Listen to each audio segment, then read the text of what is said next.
Have you ever considered the possibility of your nightmares coming to life? A question that chills the bone, a query that lurks in the darkest corners of our minds.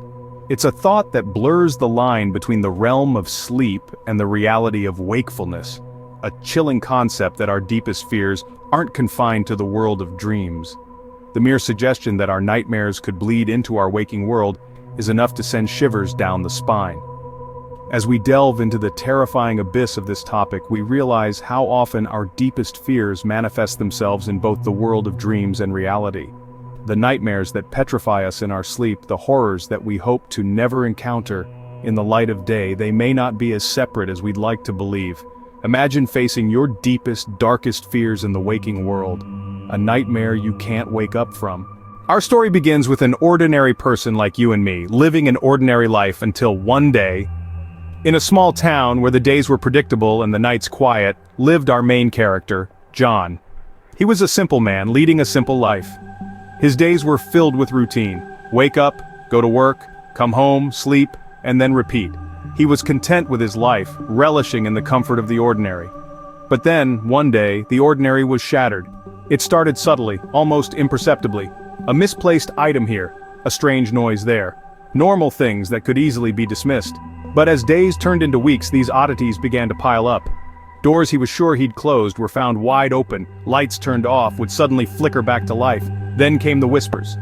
Soft and indistinct, they seemed to come from nowhere and everywhere all at once.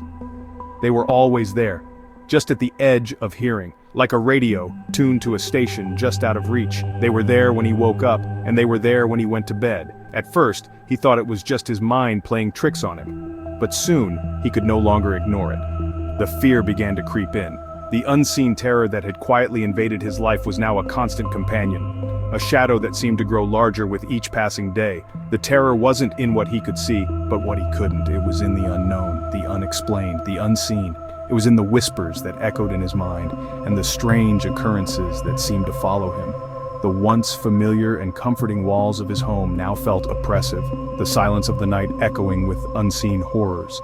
The normalcy he once enjoyed was replaced with a chilling dread that hung heavy in the air. The mundane became frightening, the ordinary became extraordinary. And then, the line between reality and nightmare began to blur. As the days turned into weeks, the terror began to take shape, a shape that was as chilling as it was indiscernible. The unseen terror, once just a phantom in the corners of his mind, began to cast a monstrous shadow over his reality. It started subtly, almost imperceptibly. A fleeting movement in the corner of his eye, a faint whisper in the dead of night. Then, the dread began to seep into his every waking moment. His coffee tasted like ashes, his laughter sounded like sobs, and his dreams were a parade of horrors. His world was no longer safe. The terror, like a malevolent puppet master, began to pull the strings of his life. His home, once a sanctuary, transformed into a haunted house. His bed, once a haven, felt like a coffin. The unseen terror was no longer unseen. It was all he could see. The terror left no stone unturned in its quest to torment him. It twisted the familiar into the grotesque, the ordinary into the extraordinary. His pet cat's purring sounded like growls, his favorite song played like a dirge, and his reflection in the mirror, it was not his own. The unseen terror was not just a specter anymore, it was a gruesome reality. It did not just haunt his thoughts, it consumed them. It did not just stalk his dreams, it ravaged them. It was an uninvited guest that had overstayed its welcome, turning his life into a never-ending nightmare. The terror was not just a phantom anymore, it was a tangible monster, feeding on his fears, thriving on his terror. Every creak of the floorboards, every flicker of the lights, every gust of the wind was a herald of the unseen terror. The terror that was now seen, now felt, now lived. The nightmare was no longer confined to sleep, it was his reality. The unseen terror, once just a figment of his imagination, was now a gruesome reality. It was not just an intruder in his life, it was the unwelcome guest that had taken over, transforming his reality into a living nightmare. In the face of such terror, one has two choices: to fight or to flee. Imagine being trapped in a maze of fear where every turn reveals another echo of your deepest, darkest nightmares. This is where we find our protagonist, locked in a struggle against the unseen terror. The chill of desperation clings to them like a second skin, a stark reminder of the gruesome reality they've been thrust into. The air is heavy with the scent of dread, a scent so potent it stings the nostrils. The character's heart beats like a war drum in their chest, punctuating the eerie silence that stretches out before them. They try to steady their breath, to silence the loud thuds of their own heartbeat, but the terror has a firm grip, squeezing tighter and tighter. Each step they take is a gamble, a roll of the dice in this cruel game of survival. The terror is relentless, a predator stalking its prey, feeding off the fear that radiates from our protagonist like a beacon in the dark. The character's mind races a whirlwind of thoughts and memories, desperately searching for a way out. They can feel the icy tendrils of panic creeping up their spine, paralyzing them with the cold grip of fear. But amidst the chaos, a spark of determination flickers. They won't go down without a fight. They muster every ounce of courage, every shred of bravery, and push forward.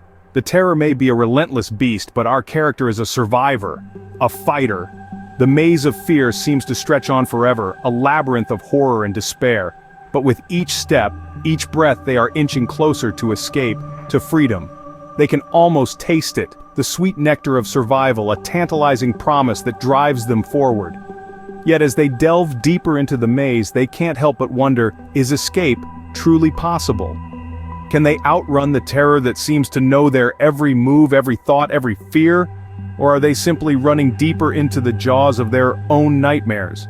But can one truly escape from their own nightmares? In the end, all we have left is to face our fears.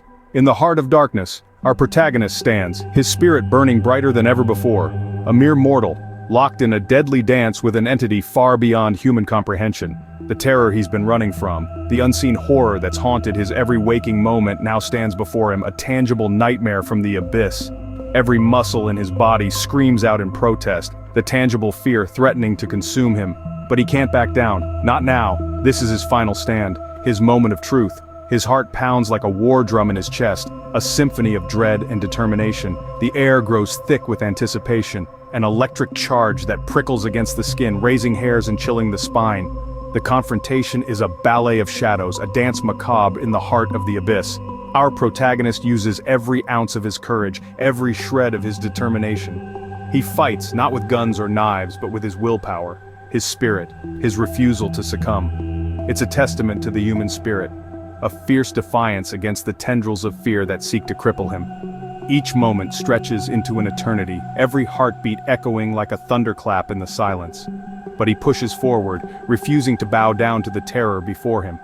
He fights, not for survival, but for hope, for the chance to see the dawn again. His courage, once a small flame, now roars into an inferno, a beacon of defiance against the encroaching darkness.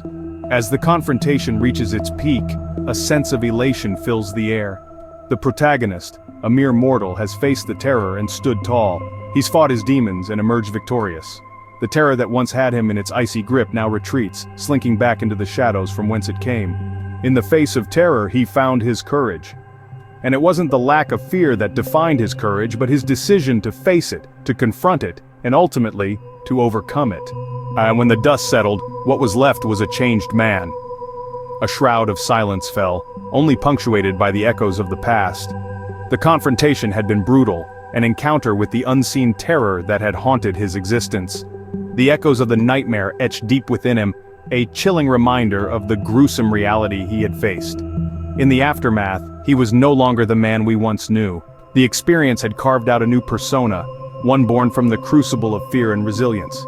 His eyes, once filled with innocence, now held a hardened resolve, a testament to his fight and his final stand against the terror. The once ordinary man became a testament of survival, a beacon of hope for those who might find themselves in the clutches of their own nightmares. The nightmare may have been over for him, but its memory lingered on, a haunting melody that played on the strings of his existence. The nightmare may be over, but the memory of it lingers on,